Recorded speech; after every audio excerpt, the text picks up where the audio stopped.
Pues muchas gracias, Consuelo. Es un gusto real volver a estar en Elche. Es que no sé muy bien dónde estoy desde hace un tiempo.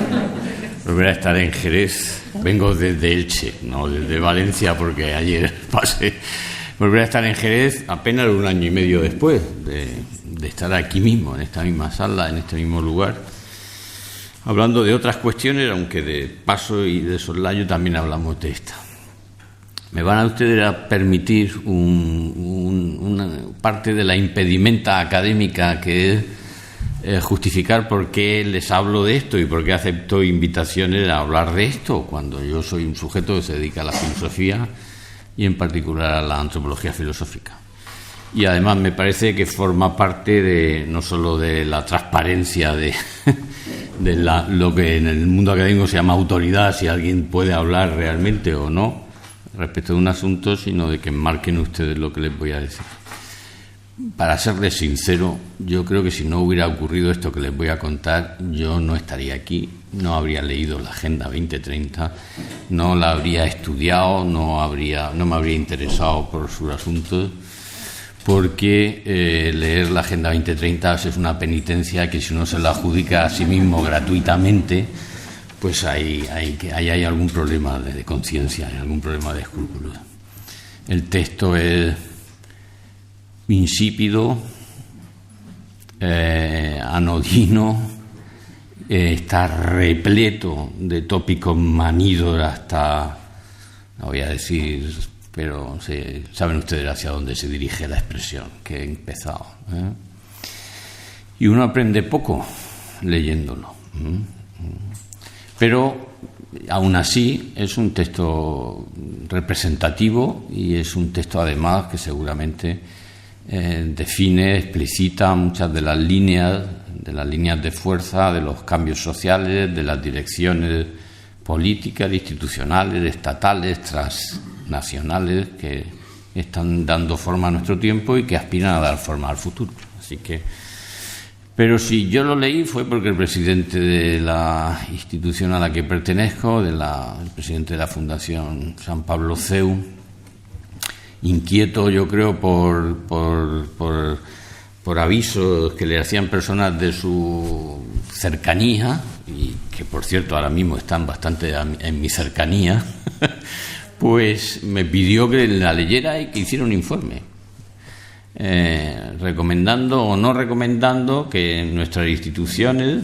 me imagino que los colegios, pero en fin, a mí lo que me pillan más de cerca son las universidades, pues si podían o no podían declarar una adscripción formal a la Agenda 2030, si podían exhibir su logo, si podían sumarse total o parcialmente, y que, bueno, me imagino que mi informe no sería el único, y luego él tomó las decisiones que consideró oportunas y que probablemente porque a todo el mundo que consultara le dijo algo parecido, pues se corresponden un poco con las líneas de lo que voy a contar hoy, que fueron mis recomendaciones.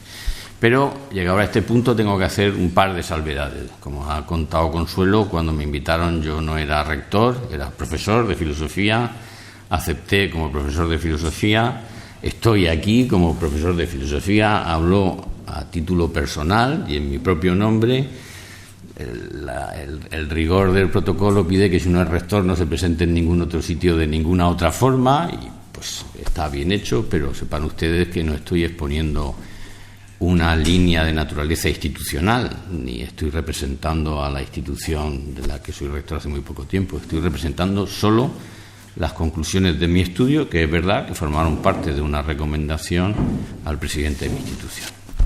Perdonen ustedes estas puntillas académicas, pero a mí me parece que merece la pena enmarcar las cosas y que ustedes sepan quién, a título de qué y por qué está hablando de este asunto, ¿no? Bueno, dicho eso, y para quien no esté muy situado, no les voy la declaración, la Agenda 2030 es una declaración hecha en el Pleno de las Naciones Unidas, en un pleno de los extraordinarios, por así decir, en el que votaban y participaban los jefes de Estado y de Gobierno, o en su defecto los representantes más altos que mandaran los distintos estados, que fue aprobada por una práctica unanimidad y que tuvo lugar en Nueva York en el año 2015 y planteaba una serie de objetivos y metas a conseguir, en principio con la aspiración de que se consiguieran completamente en el entorno del año 2030, y de ahí el nombre.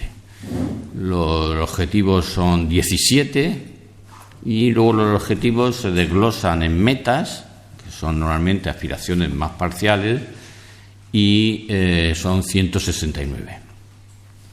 Entonces, una primera lectura, que como ya les digo, tiene que ser esforzada, porque no es una delicia desde el punto de vista literario ni desde el punto de vista conceptual, es un texto institucional y son poco interesantes, pero yo creo que una primera lectura le produce a uno una opinión favorable. Pues uno no saben ustedes que hay personas y cosas que cuanto la escala es más grande, mejor le parecen a uno, pero cuando la escala va aumentando y uno va apreciando los detalles, pues yo creo que eso es una cosa que ustedes experimentarán con la Agenda 2030. La primera impresión, los 17 objetivos. Es verdad que uno, si está un poco avisado ya con alguno de ellos, puede, cuando uno oye el objetivo que hace relación a la salud y el bienestar sexual y reproductivo, uno puede intuir que ese asunto tiene que verlo más despacio, ¿no? Pero el objetivo primero, acabar con el hambre en el mundo, el objetivo con la pobreza, el objetivo 2, acabar con el hambre, conseguir la distribución para todos los seres humanos del planeta de agua, generar instituciones seguras y una justicia equitativa, promover la igualdad social de la mujer. En fin, es que uno lo ve, lee esto, ya saben ustedes, el logo con esos colorines, pues esos colorines se corresponden con el sublogo con el que y uno dice, bueno, pues a priori no parece que. Ya si uno tiene el coraje de meterse en la redacción de los 169 objetivos, y ya saben ustedes que hay que hacer como los chicos que tapan los números para no desanimarse de por dónde van, ahí ya uno empieza a encontrar cosas, y entonces este asunto es interesante porque en el fondo equilibra bien la opinión, yo creo, razonable que una persona sin prejuicios se puede hacer acerca de la agenda. En la agenda hay muchas cosas que no solo son compartibles por un hombre de bien, por un hombre de conciencia moral recta, y también por un cristiano. No es que sean compartibles, es que son estrictas exigencias y deberes morales. Preocuparse por la pobreza en el mundo, pues no es una cosa que si uno la hace tiene premio, es que es una exigencia, es un deber. Preocuparse por la preservación medioambiental de los mares y de las fuentes hídricas terrestres, pues es que es una exigencia. Es que hoy somos mucho más conscientes. Hace unos años yo fui introducido en el medioambientalismo por mis hijos, que empezaban a ser adolescentes, y entonces si tiraba un papel se asombraban y me hacían, gesticulaban y entonces me hacían sentir fatal. Total, que ahora cuando tengo un papel y voy a tirarlo, tengo un mini yo que dice que no puedo tirar papeles. Bueno, pues está muy bien no tirar papeles, y los ríos están más limpios. Hay un montón de asuntos menores como estos y otros mayores que no es que sean recomendables, son deberes.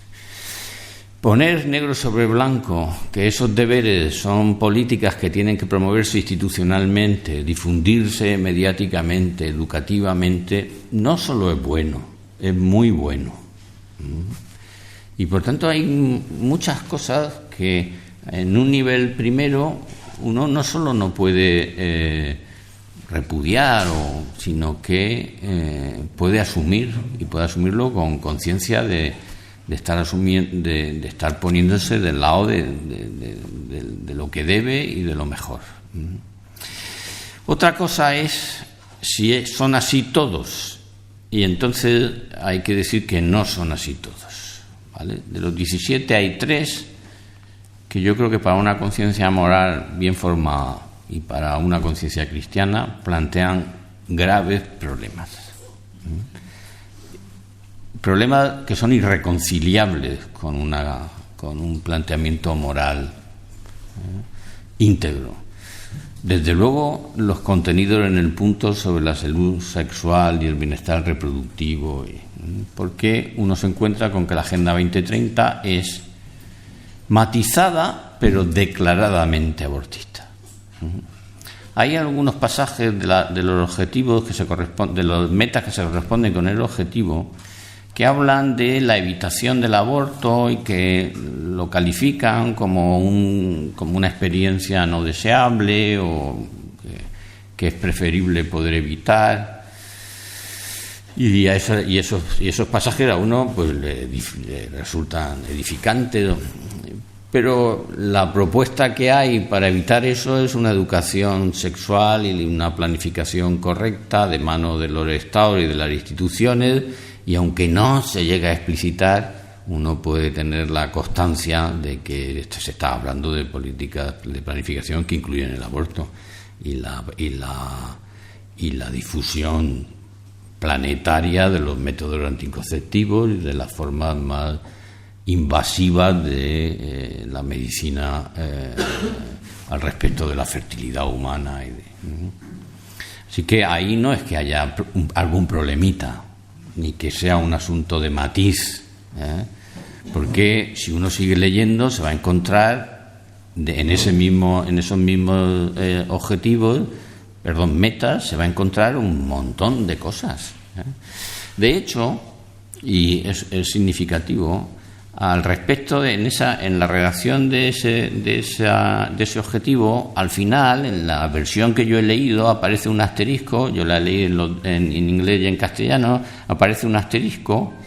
Si uno va al asterisco, encuentra una breve nota a pie de página en letra muy minúscula, donde dice que la Santa Sede expresó su reserva al respecto de la redacción final del texto, y que se remitía a la nota que el legado papal de la Santa Sede presentó por escrito en la conferencia del Cairo de 1994, que es donde se afrontan estos temas como una conferencia mundial. Si uno va a la nota del legado papal, encuentra todas estas cosas que le estoy diciendo.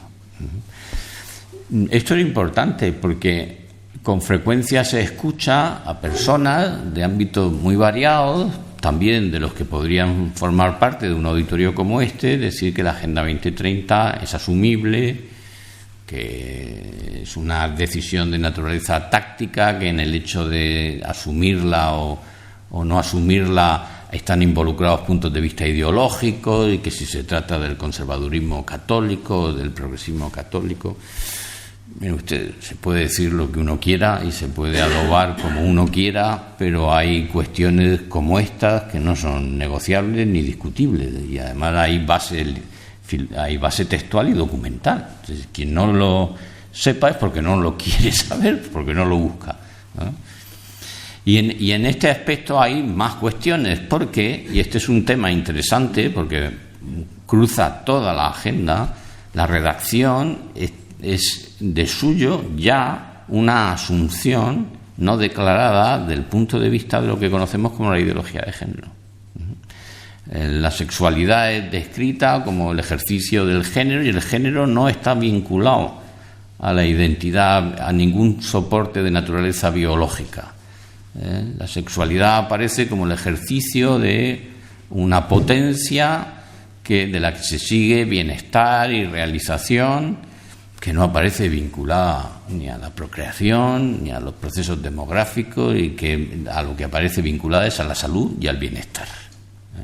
Por tanto, entonces, claro, no es solo que se propongan prácticas que son inasumibles desde el punto de vista moral, es que el conjunto del objetivo y de las metas está redactado con unos supuestos que son ya de suyo inasumibles y que implican divergencias y problemas más profundos incluso que esos puntos que son inasumibles. Yo a veces me tengo que frotar los ojos cuando escucho intervenciones de personas, pero Es decir, que yo he discutido con profesores de universidad, de instituciones cristianas y comprometidas en Twitter. Y no sé, es que no soy capaz de entender cómo se puede mantener al respecto de la Agenda 2030 una posición, por así decir, sin matices muy severos y muy graves. Mi única explicación es que se la conoce superficialmente. No tengo otra explicación, ¿no? O eso, o sencillamente no formamos parte del mismo pueblo, ni de la misma iglesia, ni de la misma fe, ¿no?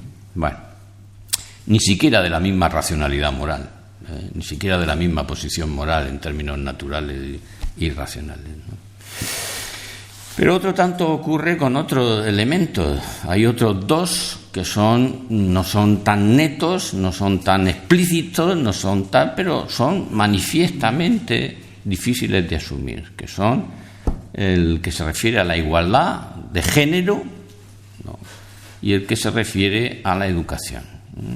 El de la educación es un asunto más de matiz, porque en el fondo la reserva que uno puede tener a la redacción del punto de la educación es que todo él está redactado sobre el supuesto, y este es un tema muy interesante, como voy a volver a decir luego al respecto del conjunto de la agenda, sobre el supuesto de que la gente que tiene que garantizar una educación universal y acorde con los principios de los derechos humanos y la realización es el Estado. Y se hace de una manera, yo creo que incluso inadvertida. Por ejemplo, se dice que es un derecho indiscutible el acceso a la educación reglada, infantil y gratuita. ¿Por qué gratuita?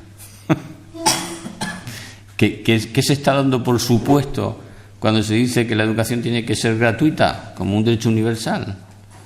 Pero ¿y por qué gratuita? ¿Es que está mal pagar el colegio de mi hijo?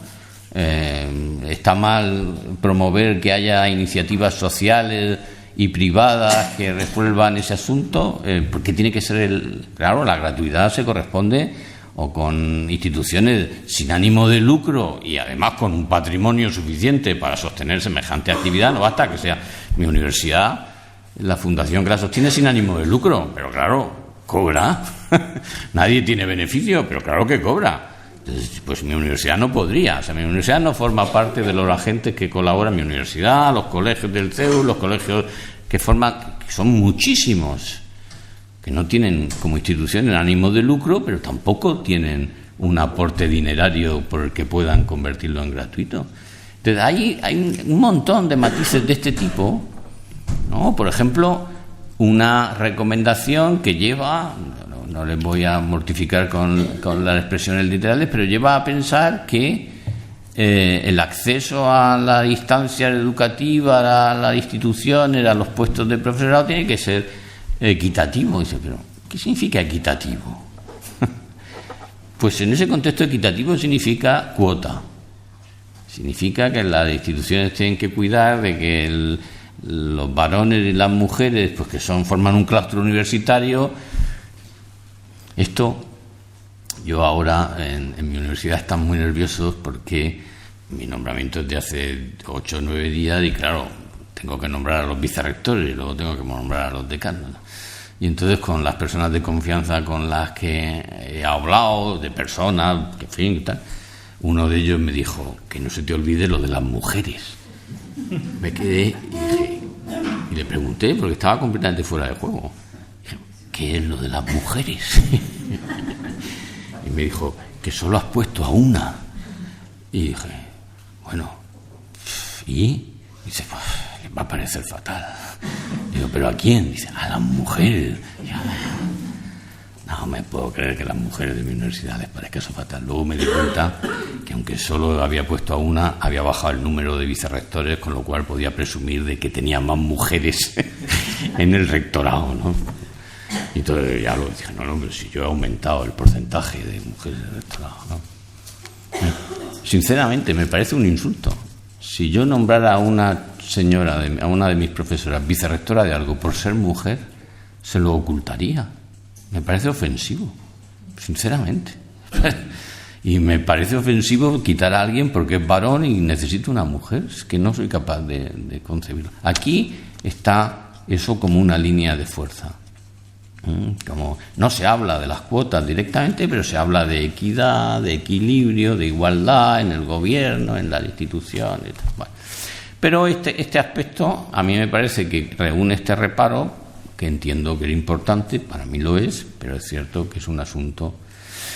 En el tercer objetivo, que me parece inasumible, que es el que se refiere a la igualdad, no a la educación, sino a la igualdad, estos asuntos son completamente manifiestos. Esos que en el otro caso son indicios, en estos son manifiestos.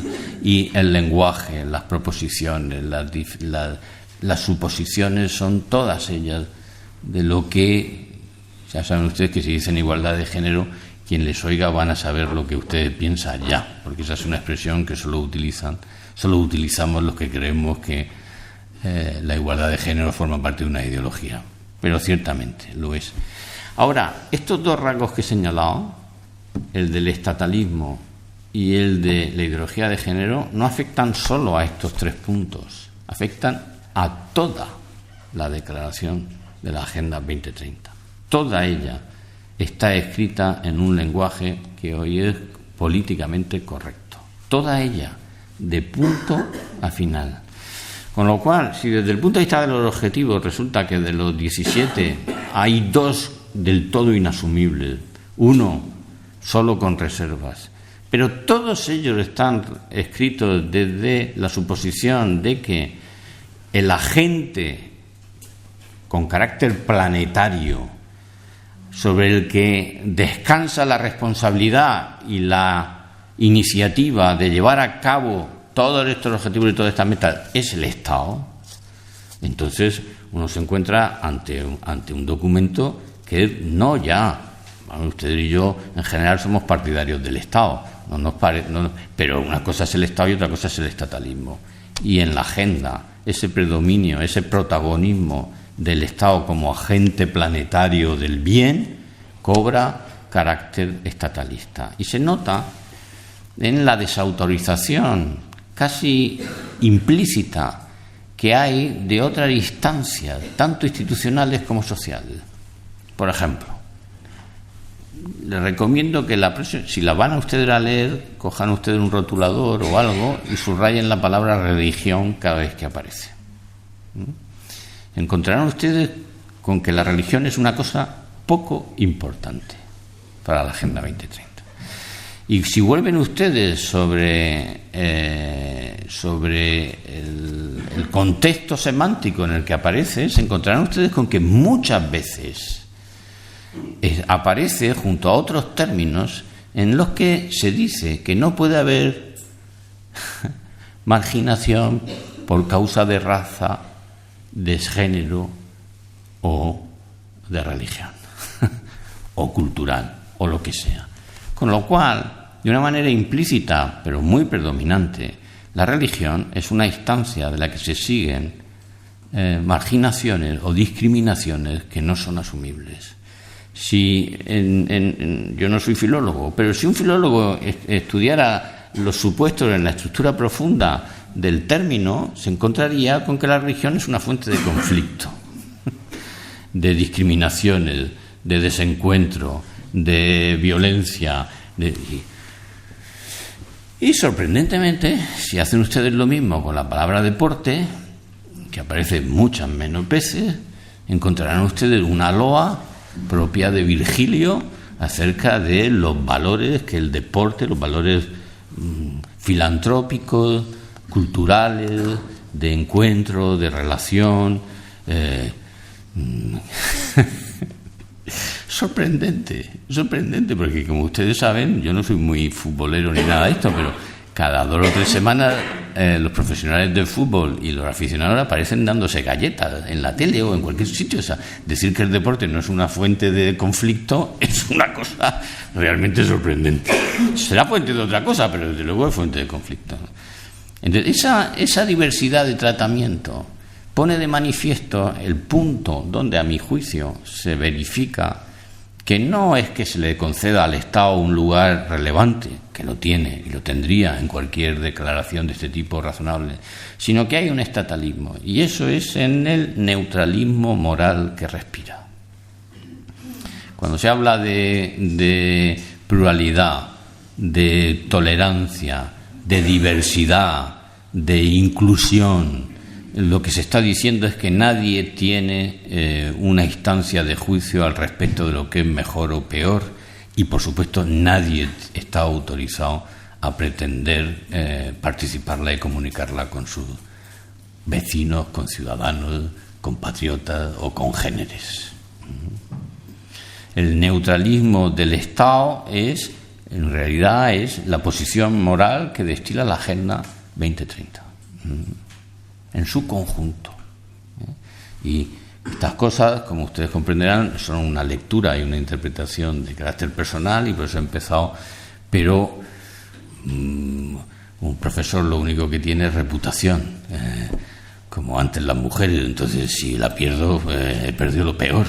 O sea, no, yo les cito a que la lean y que la estudien, que se demoren en leerla con cierta profundidad. Pero no es lo único que uno encuentra, porque pueden ustedes hacer la misma lectura subrayando el término familia.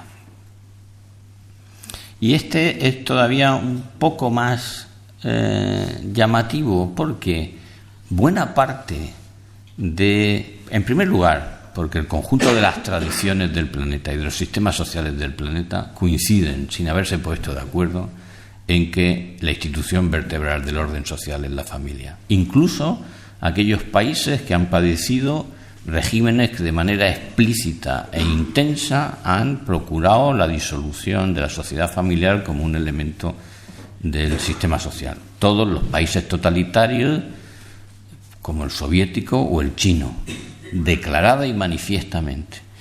Y podrían ustedes decir que con mucho menos éxito que el de las socialdemocracias escandinavas, que lo están poniendo en práctica desde hace ya casi 40 años. Incluso en esos países, lo sorprendente del caso, lo que debería de llamar la atención, lo que a cualquier estudioso ecuánime le llamaría la atención, es la persistente durabilidad, la persistente supervivencia de una institución con tantos enemigos ideológicos y con tan grandes y poderosas fuerzas que buena parte de las utopías del mundo moderno del siglo XX, de parte del XIX y del XXI, pasan por la anulación de la familia. Porque si subrayan ustedes el término familia, verán que a la familia le pasa como a la religión. Según la Agenda 2030, es el contexto de las discriminaciones, de los abusos, de la dominación, de la desigualdad. No lo dicen, pero cojan ustedes y verán que les pasa exactamente lo mismo con religión, pero aumentado. Y entonces el Estado tiene que poner remedio a lo que pasa en las familias. Y tiene que poner remedio a lo que pasa entre los credos políticos.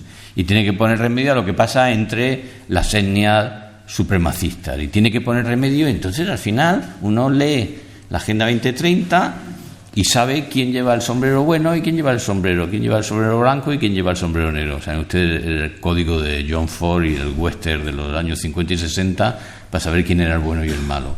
No lo duden, el sombrero negro lo lleva este señor y yo, que soy padre de familia. Y no se lo pierdan ustedes, los funcionarios de la ONU y del Estado son los que llevan el sombrero blanco. La encarnación de los anhelos y de los ideales de la humanidad, el punto de vista benéfico que da cumplimiento al bien y que da razón de la esperanza que tenemos los hombres en este mundo.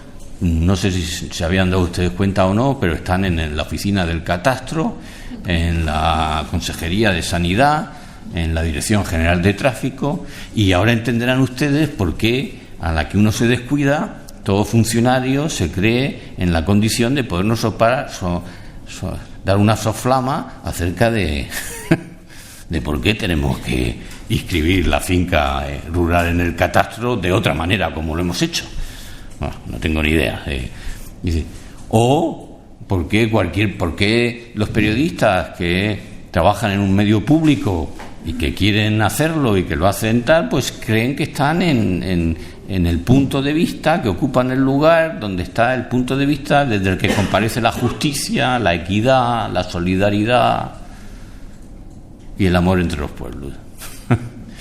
Y yo, que soy padre de familia, que pago por llevar a mis hijos al colegio, soy un agente, obviamente, reaccionario, inadvertidamente reaccionario. Quizás si algún funcionario me lo explicara, vería la luz, pero no la he visto todavía, y entonces soy un obstáculo para el progreso, para el equilibrio medioambiental, para la potabilidad de las fuentes de agua disponibles en el mundo, para la vida submarina, para la limpieza y la disolución de la huella de ozono y de carbono, y me temo que la mayor parte de ustedes también. O sea, no.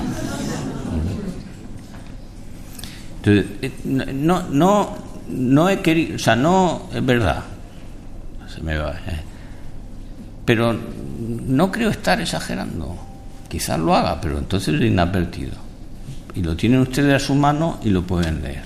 Como pueden ustedes imaginar, mi conclusión en mi informe era que una institución que se declarara cristiana en su inspiración y en su medio no podía asumir la Agenda 2030 sin expresar severas reservas, y que si lo hacía de manera logotípica, incluyendo la rosquilla con los colores, pues estaba prestándose el equívoco, y que si declaraba que se sumaba a un objetivo y no hacía mención a que se trataba del objetivo interpretado desde el punto de vista del ideario institucional, pues se prestaba al equívoco. Pero no les voy a engañar, hay instituciones declaradamente cristianas y católicas y militantes, compuestas por personas, yo creo, de apreciable compromiso, que asumen la Agenda 2030. Y lo pueden ustedes encontrar en su página web. No les voy a dar más pistas. Vayan ustedes a buscar universidades católicas de prestigio del país y lo encontrarán. Y cuando han omitido el logo, que en algún caso estaba el logo y lo han omitido, encontrarán ustedes todo el lenguaje de la sostenibilidad. Claro, porque al final, ¿qué es sostenibilidad? Sostenibilidad es mantener a las familias y a las religiones a raya, que todo el mundo haga mucho deporte y que los funcionarios nos digan por dónde tenemos que ir. Eso es, al final. La palabra sostenibilidad significará muchas cosas. Y en la palabra sostenibilidad las personas de buena voluntad podremos encontrar cosas comunes. Yo creo, sinceramente, yo me dedico a la historia de las ideas. Yo no conozco ningún punto de vista ni ningún fenómeno de la tradición occidental que pueda reivindicar el carácter de antecedente del punto de vista ecológico como la cosmología cristiana, sinceramente. Entonces, o sea, si es verdad que estas cosas se activan histórico-culturalmente y que nos damos cuenta de cosas que antes no se habían dado cuenta, pero en 1920 Romano Guardini, que es un teólogo que les recomiendo, declaradamente lo dice.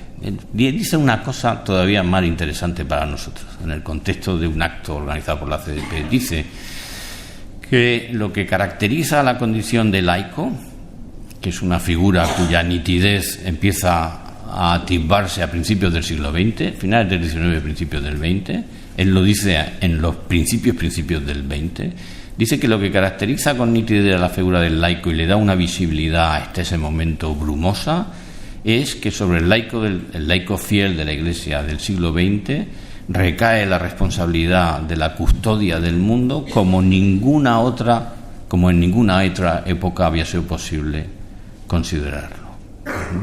Lo dice así, explícitamente. Yo lo tengo citado en libros míos y les puedo dar la referencia y la cita. Explícitamente, principios del siglo XX, cuando no existía la palabra ecología ni medioambientalismo. Y él lo expresa y lo desarrolla de manera con la que uno concluye que lo que hay que hacer de este mundo es un jardín.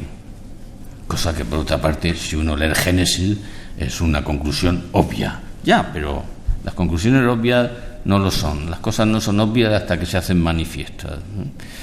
O sea, hay un montón de líneas que cruzan la Agenda 2030 que, como digo, no solo son asumibles, sino que respecto de muchas de ellas podemos asumir una autoría. Miren ustedes, yo he leído a la mayor parte de los autores de la historia de la filosofía occidental. Yo no he, en ninguno de los autores que han dado lugar a nuestro mundo hay una preocupación por la pobreza ni tan temprana, ni tan extensa, ni tan irrestricta como en los textos evangélicos y en los comentaristas de los textos evangélicos, que son los padres de la Iglesia y los primeros, ni en ningún otro sitio, en ningún otro autor. Considerar que la pobreza no es un asunto que tiene en nuestra tradición una matriz estrictamente, y además con una singularidad que perdida, y es que en la tradición cristiana la pobreza es a un tiempo un mal y una virtud.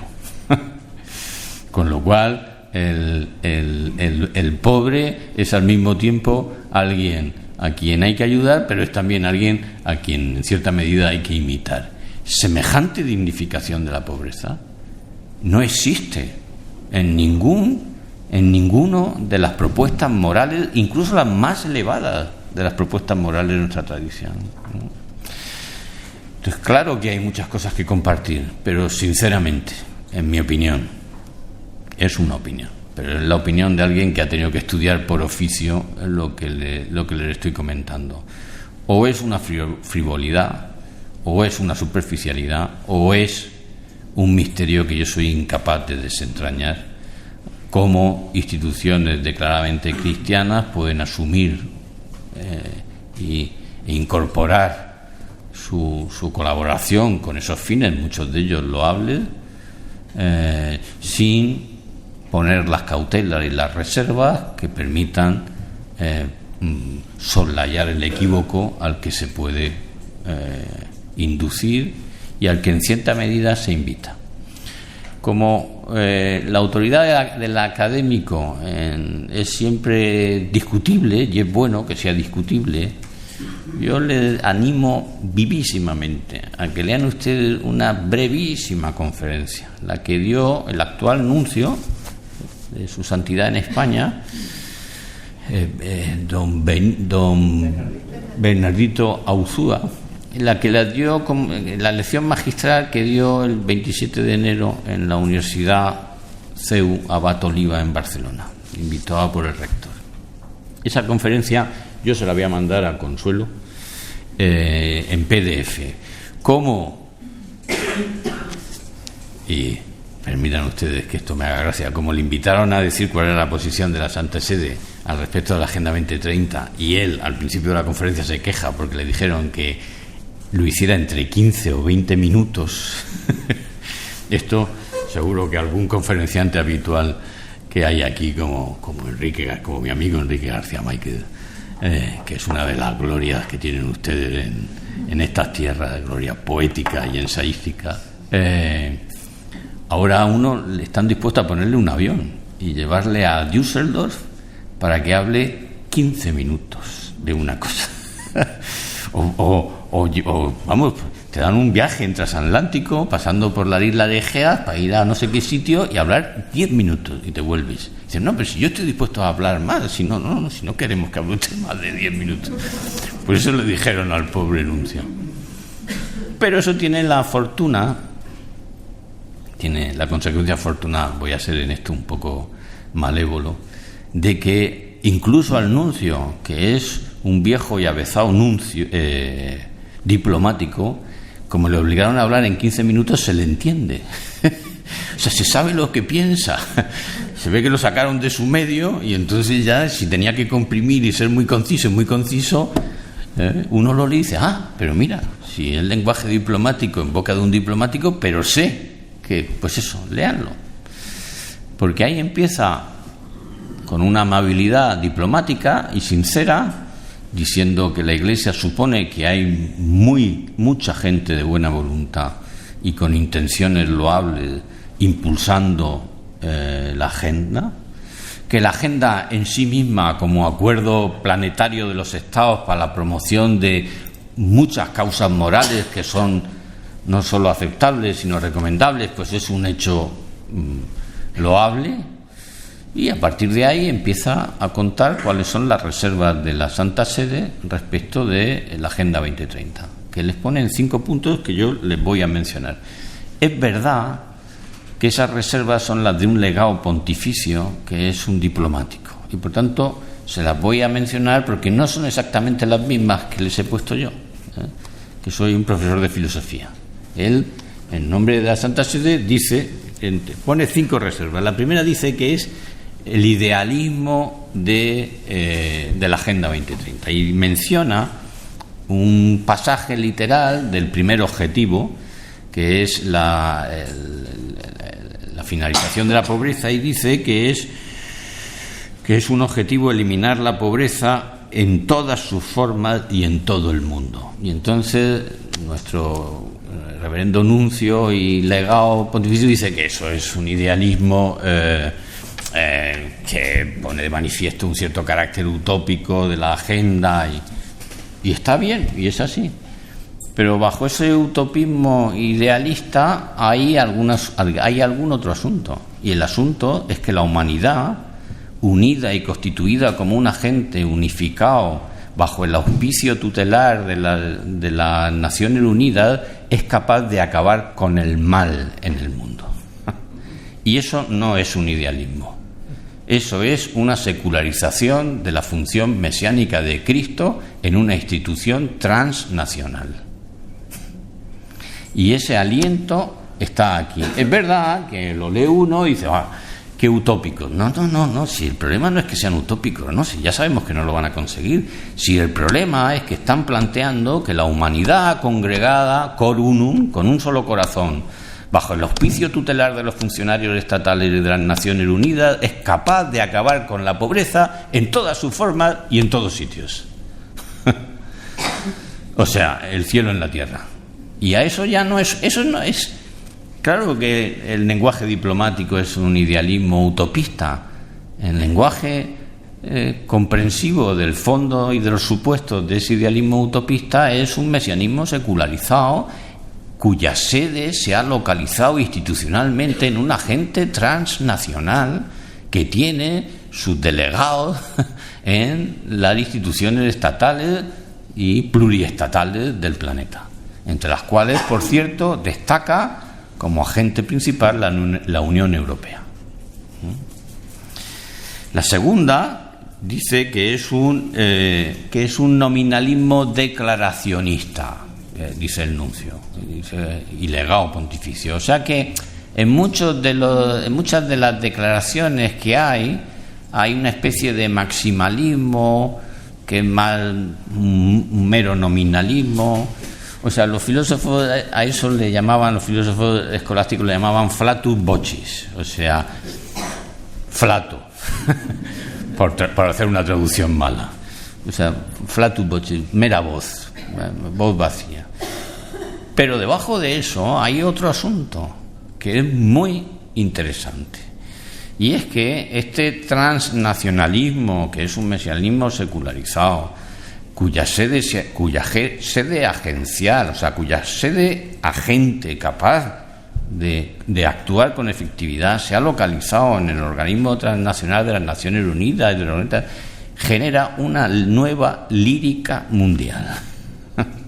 No es mero nominalismo, lo es, y el nuncio hace muy bien en señalarlo porque lo es, pero no es simplemente eso, es una pedagogía del corazón. En esos pasajes de la Agenda 2030 son los únicos que tienen un cierto valor literario, porque expresan anhelos compartido, universal y hondamente por los seres humanos, que es acabar con el mal, que el bien prevalezca, eliminar el sufrimiento, vencer a la violencia abusiva. Oiga, eso no... no es nominalismo, que lo es, ¿eh? No digo que en su orden y en su plano el nuncio dice lo que debe. Eso es más que eso. Esos son los vientos del corazón del hombre. Soplando, eso sí, desde las ventanas de las instituciones estatales, desde las burocracias estatales y transnacionales. Que eso es lo sorprendente. Que de eso, como decía Max Weber, especialistas sin corazón, surja semejante delirio lírico, y que forma parte del discurso común con el que la gente expresa qué le parece que es el bien. Cuando la gente se pone a expresar qué es el bien, qué les parece que es lo mejor, se vuelven todos poetas, malos, no como nuestro querido Enrique, muy malos, pero se vuelven poetas, porque la lírica es el lenguaje del bien. Y aquí hay muy breves, pero sustanciales momentos de una lírica que a mí se me hace detestable, y en este punto admito que introduzco un elemento interpretativo de naturaleza muy personal, porque tolero muy mal la lírica que surge del Estado, muy mal. Pero eso es un asunto personal. Para no perder crédito, voy a volver a la ecuanimidad. 3. Dice que abusa de soluciones preconfeccionadas. Y que además esas soluciones preconfeccionadas ejercen un cierto colonialismo en plata, que en instancias muy localizadas de los países desarrollados se definen cuáles son las soluciones a los problemas de los países subdesarrollados, que por cierto solo son problemas desde el punto de vista de los países desarrollados. Por ejemplo, la explosión demográfica. Entonces, la explosión demográfica, y entonces se les dice a los pobres incultos que no saben que hay que planificar familiarmente, se les dice qué tienen que hacer. Y se les dice además no solo qué tienen que hacer con los niños, sino qué tienen que hacer con el agua, qué tienen que hacer con los cultivos, qué tienen que hacer con las emisiones de CO2, qué tienen que hacer. Y entonces hay una especie de pedagogía tutelar de, ríanse ustedes, de las encomiendas de los asentamientos de la corona de España en América. O sea, el mundo está encomendado a esas élites que son capaces de prefigurar cuáles son las soluciones. La Agenda 2030 se los encomienda. Hace una encomienda planetaria. El conjunto de las tradiciones, de los países, de los credos, de los puntos de vista, tienen que ser elevados a la condición de la conciencia moderna, y tienen que ser elevados mediante lo que nuestro nuncio llama soluciones precocinadas o preconfeccionadas. Luego hay la cuarta reserva que dice es que la aplicación de las soluciones es selectiva. O sea, que si uno le pregunta a una mujer africana cómo solucionar la sostenibilidad de los entornos semiáridos, la mujer probablemente va a decir, pues llevando agua o excavando pozos o... Pues no. Un sujeto con una conciencia bien formada le dirá que teniendo menos hijos. Y llevando agua también, pero tú ten menos hijos. Eso es lo que se refiere cuando dice que las soluciones están sesgadas, o que hay soluciones de naturaleza preferencial o que se aplican preferencialmente. Es posible que en alguna situación desesperada, en mi familia tuvimos esa situación desesperada porque tuvimos trillizos. A lo mejor si cuando estaban los trillizos recién nacidos a mí me hubieran preguntado, yo habría dicho sí, estoy de acuerdo. Hay que disminuir la población infantil de manera severísima. Pero fuera de situaciones de ese tipo, de un padecimiento muy extremo, es difícil encontrar madres que se arrepientan de los hijos que han tenido. Es difícil. Claro que en la vida hay de todo, pero es difícil. De lo que se arrepienten, de lo que se duelen, es de no poderles dar una vida digna, materialmente, culturalmente, educativamente. De eso sí que se duelen. Así que no son las mismas las soluciones que demandan los pueblos indígenas, de los que, por cierto, se habla con fruición y deleite en la agenda, no son los mismos. Son los mismos que plantean los indigenistas, que es otra cosa. Eso sí, pero no los pueblos nativos, no la gente que lo que quieren es poder mantener las familias que tienen y que están dispuestos además a renunciar a niveles de comodidad material y de bienestar material como los occidentales no somos ni siquiera capaces de imaginar. Y la quinta dice que es colonización ideológica. Hay aquí, por parte del nuncio, el nuncio es filipino y además cita en este punto y en todos los demás textos del Papa Francisco, y se ve que en ambos hay una cercanía comprensiva, afín, una vecindad del corazón y de la cabeza con con los padecimientos que los pueblos no europeos han tenido y que esa afinidad y esa empatía, por otra parte comprensible, la trasladan como el foco con el que interpretan la aplicación de la agenda como colonialismo de países desarrollados.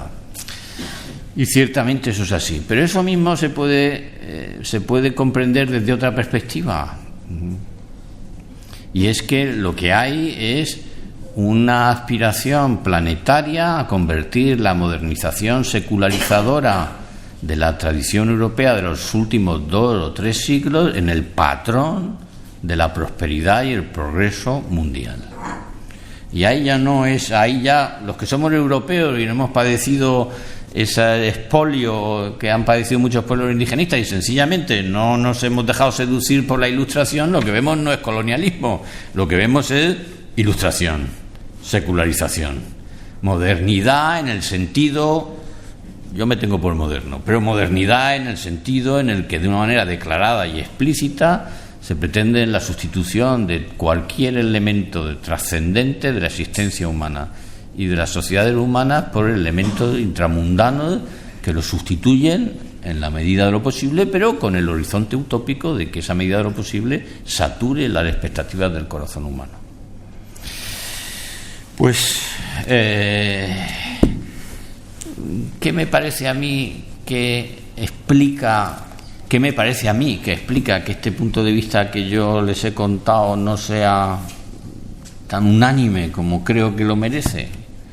Ahora que estamos en confianza, les voy a decir un término que no utilizaría con personas que tuvieran el punto de vista distinto del mío, porque les podría resultar ofensiva, y ya saben ustedes que ofender no está bien.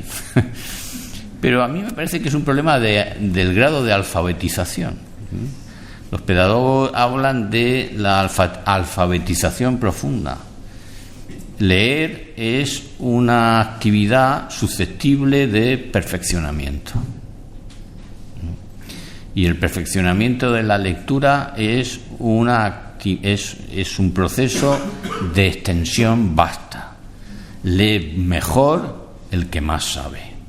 Y el que más sabe y que es capaz de mantener en presente y relacionar. A mí me parece que solo una alfabetización superficial, o si quieren ustedes, una lectura poco atenta y con poca información que poner en relación con lo que está leyendo, puede dejarse atrapar por esa escala mayor con la que al principio yo mismo les he dicho que el aspecto que ofrece la Agenda 2030 es el de un conjunto de cosas que pueden mantener en su inmensa mayoría los hombres de buena voluntad. Pues ha sido un placer. Muchas gracias por su atención. Ya saben ustedes que es un bien que los profesores hoy estimamos, porque no lo tenemos, tampoco en clase, y me imagino que hay algún momento para las preguntas.